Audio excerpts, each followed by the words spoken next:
आइए दोस्तों, class 10th का मैथ का पहला चैप्टर नंबर सिस्टम पढ़ते हैं। नंबर सिस्टम, उसका हिंदी में नाम होता है संख्या पद्धति।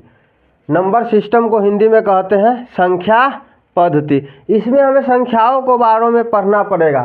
काल्पनिक संख्या के बारे में पढ़ना पड़ेगा, वास्तविक संख्या के बारे में पढ़ना पड़ेगा, परिमेय संख्या के बारे में पढ़ना पड़ेगा, अपरिमेय संख्या के बारे में पढ़ना पड़ेगा, पूर्णांक संख्या के बारे में पढ़ना पड़ेगा, भिन्न संख्या, उचित भिन्न, अनुचित भिन्न, धनात्मक संख्या, ऋणात्मक संख्या, उदासीन, प्राकृत संख्या, पूर्ण संख्या, सम संख्या, विषम संख्या, अभाज्य संख्या और भाज्य संख्या। इस नंबर सिस्टम में हमको इतने सारे संख्याओं के बारे में जानना पड़ेगा।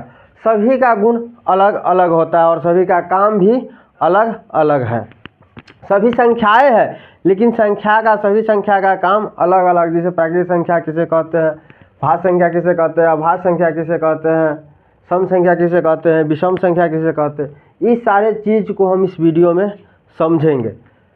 पहला हो गया काल्पनिक संख्या। संख्या जो दो प्रकार का हो गया, वो दो प्रकार संख्या है, उसका प्रकार दो है। पहला प्रकार का नाम है काल्पनिक और दूसरा हो जाएगा वास्तविक संख्या। काल्पनिक संख्या और वास्तविक संख्या, यहाँ से वास्तविक संख्या है जो दो भाग में बट जाएगा। देखिए, पहला हो गया संख्या, संख्या को तोड़े तो दो भाग में, काल्पनिक संख्या और वास्तविक संख्या। वास्तविक संख्या फिर यहाँ से दो भाग में बटेगा, अपरिमेय संख्या और परिमेय संख्या। काल्पनिक संख्या को इंग्लिश में कहते हैं इमेजिनरी। किसी चीज़ को हम इमेज करना, काल्पनिक संख्या यानी कि किसी चीज़ को इमेज करना, वो वास्तव में है नहीं, हम वैसा सोचते हैं, वो हो गया कल्पना। वास्तव में वैसा कभी नहीं होगा लेकिन कल्पना कर सकते हैं। जैसे मैथ में मान लेते हैं एक्स वाई कुछ, तो कल्पना करेंगे तो काल्पनिक संख्या कौन कौन हो जाएगा। अगर कोई संख्या रूट में होगा और फिर माइनस में होगा, जैसे रूट -5 है,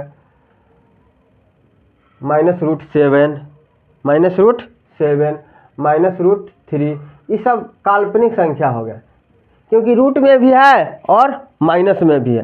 तो रूट में और माइनस में रहेगा तो काल्पनिक संख्या हो जाएगा।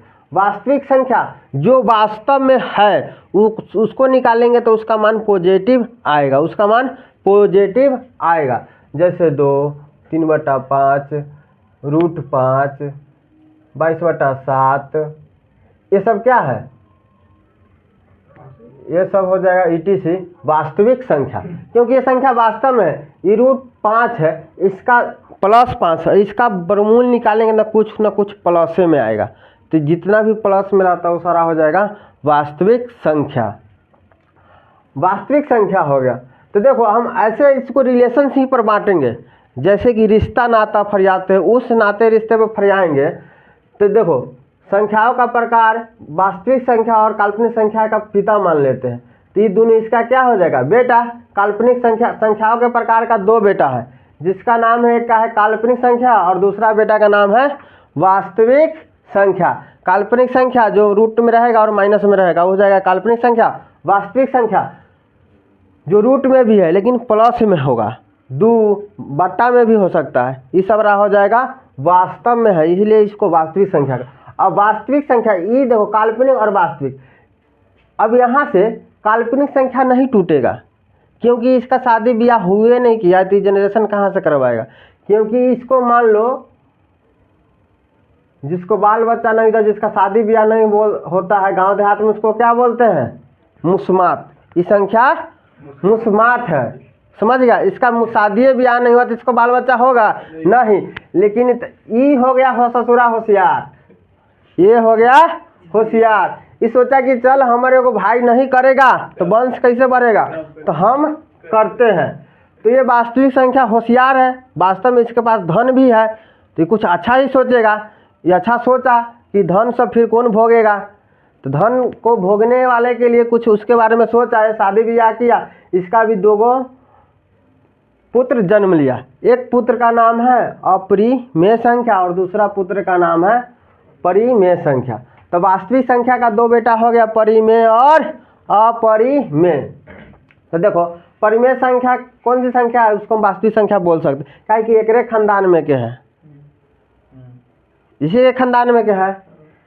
अब अपरिमेय संख्या कौन संख्या हो जाएगा, वास्तविक संख्या हो जाएगा। वास्तविक संख्या है, इसका और भी गुण होगा, लेकिन ये वास्तविकों संख्या है, ठीक है। तो परिमेय और अपरिमेय वास्तविक संख्या को तोड़े हैं तब ना दो भाग में बटा है। आई दोनों को मिला के हम नहीं बोल सकते हैं, परिमेय संख्या रहेगा तो वास्तविक संख्या हो सकता है, अपरिमेय संख्या वाला वास्तविक संख्या हो जाएगा। अब यहाँ से आया वास्तविक संख्या, तो दो को संतान जन्म ले लिया, एक परिमेय संख्या और दूसरा, एक अपरिमेय संख्या दूसरा परिमेय संख्या। तो यहाँ भी जो अपरिमेय संख्या, अब जानो अपरिमेय संख्या कहते हैं किसको, जो रूट में रहता है, जो रूट में रहता है, जिसका वर्गमूल पूरा पूरा नहीं निकले उसे हम अपरिमेय संख्या कहते हैं। तो √3, 2√2, √5, √5, पाई भी अपरिमेय संख्या में आता है, ETC, ये सब क्या है अपरिमेय संख्या, रूट में रहता है, वर्गमूल नहीं निकलेगा तो हो जाएगा अपरिमेय संख्या। और परिमेय संख्या आप किसे कहते हो जानो, जो बट्टा के रूप में हो, जैसे कि 2/3, 5/7, 7/3, ये सारा परिमेय संख्या है। अगर कोई रूट में भी है उसका वर्गमूल निकल जाता है पूरा पूरा तो वो भी परिमेय संख्या हो जाएगा, इस सब का वर्गमूल पूरा पूरा निकल जाएगा, परिमेय संख्या हो जाएगा ETC।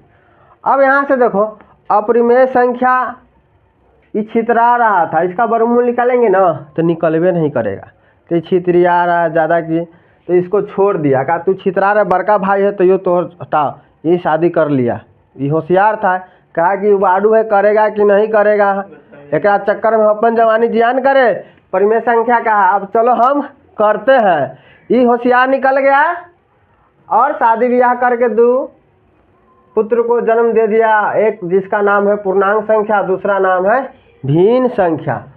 तो परिमेय संख्या टूट के दो भागों में बढ़ जाएगा, पूर्णांक और भिन्न, पूर्णांक और भिन्न संख्या। पूर्णांक संख्या जैसे पूर्णांक संख्या जैसे कि 1.2/3 या 3/2, इसको हम पूर्णांक संख्या बोल सकते हैं। कैसे, 3/2 है, इसको पूर्णांक में तोड़ेंगे तो नीचे वाला से ऊपर वाला में भाग देंगे, 3/2 है तो 2 से भाग होगा, 2 एकम 2, 1 बच गया। अब जय मर्तबे लगता है उसको पूर्णांक बोलते हैं, एक पूर्णांक, और जो शेष में बच गया उसको ऊपर जिसे भाग दिए नीचे। 3/2 को हम लिख सकते हैं 1.1/2। फिर इसका पूर्णांक तोड़ेंगे तो इसको गुना होता करेंगे, ऊपर वाला को जोड़ के ऊपरे लिख देंगे, तो 2 में 1 से गुना होगा 2, और 2 में 1 जुड़ जाएगा 3, तो ऊपरे 3 लिख देंगे, नीचा वाला नीचे लिखा। फिर तोड़ 1.1/2 को तोड़ेंगे तो 3/2 आ जाएगा, तो ये भी पूर्णांक संख्या हो जाएगा। ऊपर वाला बड़का रहे, नीचे वाला छोटा संख्या रहेगा तो पूर्णांक संख्या हो जाएगा। अगर नीचे वाला संख्या 12 है और ऊपर वाला छोटा है तो पूर्णांक में नहीं जाएगा, संख्या दशमलव में चला जाएगा, ठीक है। ETC, इस सबको हम पूर्णांक संख्या बोलते हैं। कौन संख्या बोलेंगे, पूर्णांक संख्या। अब भिन्न संख्या जो बट्टा के रूप में हो, जो 2 भी हो जाएगा, 2 के नीचे अगर 2 है तो कहेगा सर जी तो भिन्न में है ही नहीं, अरे सीधा लिख दिए 2 तो 2 ही भिन्न में होगा, नहीं ना होगा, 2 भिन्न में नहीं होगा। कैसे नहीं होगा, इसके नीचे तो 1 रहता है ना, किसी भी संख्या के नीचे 1 रहता है, तब ये भिन्न संख्या हो गया। 5/7 ये सब क्या है, डैट ETC, ये सब जो भिन्न में रहता है उसे हम भिन्न संख्या बोलते हैं, जो बट्टा के रूप में रहता है। ऊपर वाला को बोलते हैं अंश और नीचे वाला को भिन्न वाला के हर। ऊपर वाला संख्या भिन्न में रहेगा तो ऊपर का संख्या को बोलेंगे अंश, नीचे का को बोलेंगे हर। अब यहाँ से भी पूर्णांक आ गया, ये भी पूर्णांक में जैसे कि 3 गो बाती वाला हो गया, ये सब 2-2 गो है, ये 2-2 है, ये 3 गो है, ठीक है। पूर्णांक और भिन्न, परिमेय संख्या टूटेगा तो पूर्णांक संख्या में टूटेगा और एक भिन्न संख्या में टूटेगा, तो यहाँ से भी पूर्णांक संख्या रह जाएगा मुस्मात, ये भी शादी ब्याह नहीं होगा, इससे कोई बाल बच्चा पैदा नहीं लेगा। फिर भिन्न संख्या होशियार निकलेगा, शादी ब्याह कर लिया होशियार निकल कर, और भिन्न संख्या का बाल बच्चा का नाम होगा एक से मिलता जुलता, उचित भिन्न और अनुचित भिन्न। सोचा कि हम अपने जैसा नाम मिलता जुलता रख देते हैं बालों बच्चा के, तब उचित भिन्न हो गया और अनुचित भिन्न। यहाँ भी इसका उचित भिन्न और अनुचित भिन्न, जब भिन्न टूटेगा तो 2 रूप में टूट जाएगा, एक उचित भिन्न, एक अनुचित भिन्न। उचित भिन्न यानी कि प्लस वाला, अनुचित भिन्न माइनस वाला, अनुचित भिन्न यानी कि माइनस वाला। और उचित भिन्न जब टूटेगा ना तो 3 संख्या में टूट जाएगा। जब अब यहाँ तक सब दो दो ही शादी करता था, इससे पहले सब दो दो ही बच्चा पैदा करता था, ठीक है। अब इससे पहले देखो संख्याओं को भी 2 गो बेटा हुआ, जब इस शादी किया तो 2 गो बच्चा इसका भी पैदा हुआ, फिर परमेय संख्या टूटा तो 2 गो बच्चा इसका भी पैदा हुआ, भिन्न संख्या भी टूटा तो 2 गो बच्चा पैदा हुआ, उचित भिन्न और अनुचित। अब लेकिन ये अपना सोचा कि हम अपना खानदानी आदत को कुछ बदल के और बेहतर करते हैं, तो ये सोचा उचित भिन्न और बेहतर करने का प्लान सोचा, और ये सोचा कि तू सब 2 को किया है, अब हम थोड़ा फास्ट लेवल पे चलते हैं, हम 2 हमारे 2 से हट के हम 2 हमारे 3, तो ये अपनाया हम 2 हमारे 3, सरकार का नियम का उल्लंघन किया, ठीक है। तो एगो हो गया धनात्मक संख्या, दूसरा हो गया ऋणात्मक संख्या, तीसरा हो गया उदासीन संख्या। ध से धन, धन रहता है तो हमेशा प्लस में रहता है, ऋण से ऋण यानी कि कर्जा, ऋण वाला संख्या माइनस में रहेगा। और उदासीन जेकरा को न धने है न कर्जे है, वो हो गया उदासीन। न धन है न कर्जा यानी कि जेकरा पास 0 रुपया होगा, 0 रुपया वाला के पास न को रुपया है खर्चा करने के लिए, न कर्जो नहीं है, एकदम नील पॉकेट बैठा है, नहीं किसी को लेना किसी को देना, न एकरा कर्जा है न पैसा है, ठीक है। और ऋणात्मक वाला माइनस में रहेगा, ऋणात्मक वाला माइनस में कोई संख्या 2 - 2 2/3 ये सब ऋणात्मक में है यानी कि, और ये धनात्मक यानी कि प्लस में 2 3/5 ये सब क्या है प्लस में। तो धनात्मक यानी कि प्लस वाला। अब धनात्मक जिसके पास पैसा कौड़ी रहेगा वही ना आज के ज़माने में कुछ कर सकता है, एकरा तो कर्जे में डूबल है और एकरा पास है ही नहीं है, तो चल एकरा से ही ठीक है, लेकिन शादी ब्याह करने में पैसा ना खर्च होता है, ठीक है। तो सोचा कि चल एक सबके नहीं करते हैं, हम अपन करके अपन परिवार बढ़ाते हैं। तो ये धनात्मक एकरा पास पैसा कौड़ी था, इस सोचा कि चलो भाई से बेईमानी तो करवे किया है, लेकिन क्या कहेगा आजकल समय चल गया है, बेईमानी कर लिया कोई बात नहीं, लेकिन शादी ब्याह करके परिवार तो बढ़ाया। धनात्मक संख्या फिर शादी ब्याह करा तो एगो संख्या हो गया प्राकृत संख्या और दूसरा संख्या हो गया पूर्ण संख्या। धनात्मक संख्या जब शादी किया तो 2 बच्चे को पैदा किया, एक प्राकृत संख्या का और दूसरे पूर्ण संख्या। अब प्राकृत संख्या किसे कहते हैं, तो गिनती की संख्या को, तो गिनती 1 2 3 4 5 डॉट etc जहाँ तक जाना है 1001 1002 1005 सब गिनती में आएगा, तो सारा हो जाएगा प्राकृत संख्या। तो गिनती की संख्या को प्राकृत संख्या। अब आ जाओ पूर्ण संख्या किसे कहते हैं, तो 0 प्राकृत संख्या के परिवार में खाली 0 को मिला ना दो तो उसका जात बदल देगा। अगर इसके साथ में पहले 0 लिख देंगे तो इसको प्राकृत संख्या न पढ़ के पूर्ण संख्या कहते हैं, यानी कि धर्म परिवर्तन। साफ साफ पता चल रहा है ना, प्राकृत संख्या खाली 0 जाके मिल जाएगा ना तो छुआ जाएगा, धर्म परिवर्तन हो जाएगा इसका। तो कौन संख्या हो जाएगा, खाली इसके परिवार में 0 को मिला देंगे तो कौन संख्या हो जाएगा, पूर्ण संख्या। यानी कि इसका धर्म परिवर्तन है सेम है, खाली एगो 0 आने से ही अपना धर्म परिवर्तन करवा लिया, प्राकृत संख्या बन गया पूर्ण संख्या, 0 मिला दिए तो पूर्ण संख्या। तो पूर्ण संख्या कहाँ से शुरू होगा, 0 से। प्राकृत संख्या 1 से शुरू होता है, ठीक है। अब आ जाओ प्राकृत संख्या। अब प्राकृत संख्या और पूर्ण संख्या, तो ये जो प्राकृत संख्या है अब यहाँ से इसमें ये होशियार निकला प्राकृत संख्या, कहा कि चल एकरा में एगो 0 है तो ये एकरा से हम बेसी है, चलो एकरा से ज़्यादा एगो संख्या है में 0 एगो ले लेंगे तो संख्या ऐसे गिनेंगे तो, लेकिन एकरा कम में है तो ये सबको जोड़ेंगे तो ज़्यादा पूरेगा ये कम पूरेगा, एकरा से तो ये धनिक हुआ ना, तो ये यहाँ से होशियार निकलेगा। जेकरा पास धन दौलत तो वही ना होशियार है, तो ये होशियार निकला। देखा इसके पास पैसा कौड़ी था तो होशियार बन के शादी कर लिया था। यहाँ देखो ये प्लस में था तो ये देखो ये भिन्न में छितरिया रहा था तो एक शादी नहीं हुआ, और ये सीधा सा बटा था। जब शादी ब्याह होता है तो गांव में शांत, जब लड़का जब जवान हो जाएगा ना, जब देखेगा अब 2 साल में 1 साल में ब्याह होने वाला है तो अगुआ ने वाला है साफ सुथरा रहेगा, समझेगा, पहले से जीन्स उन्स झाड़ के रहेगा, तो देखो एगो टंगरी निकाल ले है, ये सीधा नहीं है, ये सीधा सपाटा देखने से पता चल रहा है ना। तो इसका ही ना बियाह शादी करवाएगा, गांव के आदमी झूठ साठ बोल के जो बोलना है। तो इसको करवा दिया। यहाँ देखो ई अपरिमेय संख्या, इसका रूट में उससे वर्गमूल पूरा पूरा यो चित्र आया था, एकरो नहीं हुआ।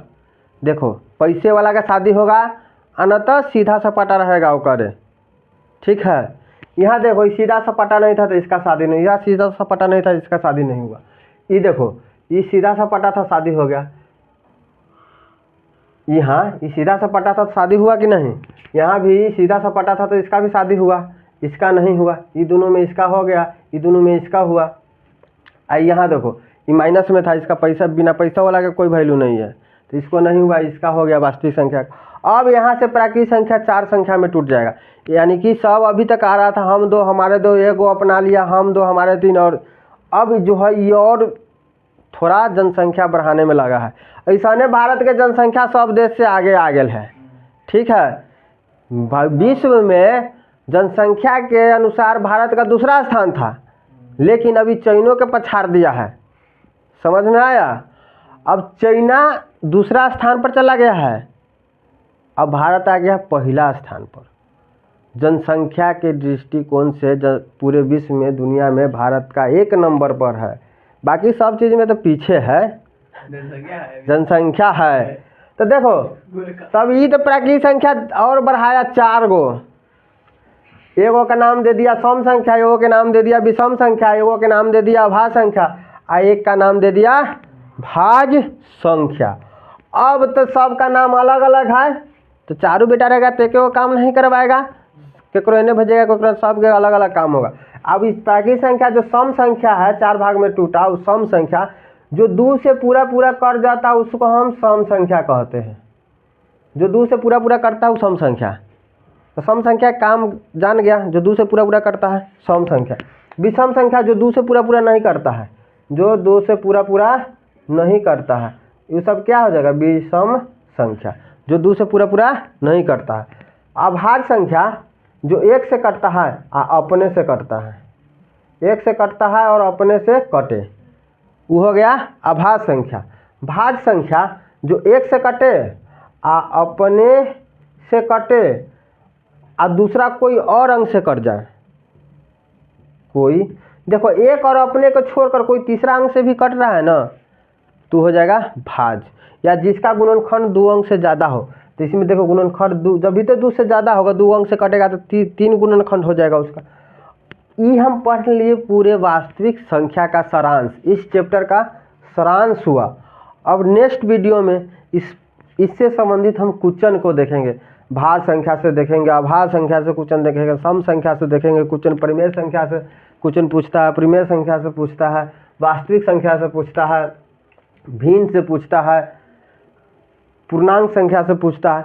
ये जितने भी इसमें सारे टॉपिक है उस सब टॉपिक पर हम क्वेश्चन लेकर आएंगे नेक्स्ट वीडियो में। अगर ये जानकारी अच्छा लगा हो दोस्तों तो वीडियो को लाइक कर दे और चैनल को सब्सक्राइब कर दे।